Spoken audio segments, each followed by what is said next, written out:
नमस्कार, किरण home creation मध्ये आपले स्वागत। आजच्या व्हिडिओमध्ये म्हैसूर पाक करू। त्याकरिता एक वाटी बेसन चाळणीने चाळून घ्यायचे। बेसन चाळले की गडे राहत नाही। बेसनाचे गडे फोडून घ्यायचे। गडे पूर्णपणे फोडून घेतले। ज्या वाटीने बेसन घेतले त्याच वाटीने 1.5 वाटी साखर घ्यायची। 1 वाटी, परत अर्धी वाटी, 1.5 वाटी साखर। साजूक तूप 2 वाटी घ्यायचं। 1 वाटी, परत 1 वाटी साजूक तूप पातळ करून घ्यायचं। पूर्ण माप एकाच वाटीने घ्यायचे। कढईमध्ये 1 वाटी बेसन घालून 2-3 मिनिट गरम होतपर्यंत परतवायचे। बेसन गरम केले की मोकळे होते, गडे राहत नाही। बेसन प्लेटमध्ये काढून घ्यायचं। साखरेचा पाक करायचा। ज्या वाटीने साखर 1.5 वाटी घेतली त्याच वाटीने पाऊण वाटी पाणी कढईमध्ये घालायचे। त्यात 1.5 वाटी साखर घालायची। चमचा फिरवायचा। साखर थोडी थोडी विरघळून राहिली। पाक सिमवरच होऊ द्यायचा। पाकाला उकळी आली, पाक होतो आहे। तूप गरम करायला ठेवायचं। तूप उकळू द्यायचं। पाक बघू। पाक एक थेंब प्लेटमध्ये टाकून बघायचा, पसरतो आहे। परत थोड्या वेळाने बघू, थेंब स्थिर राहतो। पाक झालेला आहे।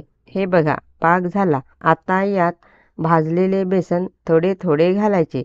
बेसन मिक्स करायचे, कडे वळायला नको। गॅस बंद केला। परत बेसन घालून मिक्स करायचं। बेसन पूर्ण मिक्स झाले। गडे वळले असतील तर फोडून घ्यायचे। पाकामध्ये बेसन शिजत आहे, गटका येत आहे असे बेसन शिजू द्यायचे। तुपाला उकळी आली। बेसनामध्ये पळीने तूप घालायचे व सतत चमचा फिरवायचा। पळी पळी तूप घालायचे, सतत चमचा फिरवत राहायचे। थोडे उरले तेही घालायचे व चमचा सतत फिरवायचा। 7-8 मिनिटांनी तूप सुटायला सुरुवात झाली। तूप सुटेपर्यंत ढवळत राहायचे। घट्ट झाले, जाळी पडत आहे। हे बघा, तूप सुटले की म्हैसूर पाक झाला समजायचे। थोडे हातात घेऊन बघायचे, गोळी वळते।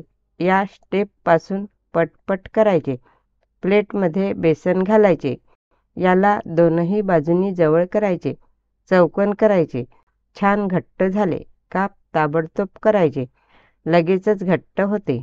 आपल्या आवडीनुसार काप करावे। यातील जास्तीचे तूप प्लेट तिरपी केली की निघून जातं। म्हैसूर पाक तयार झाला।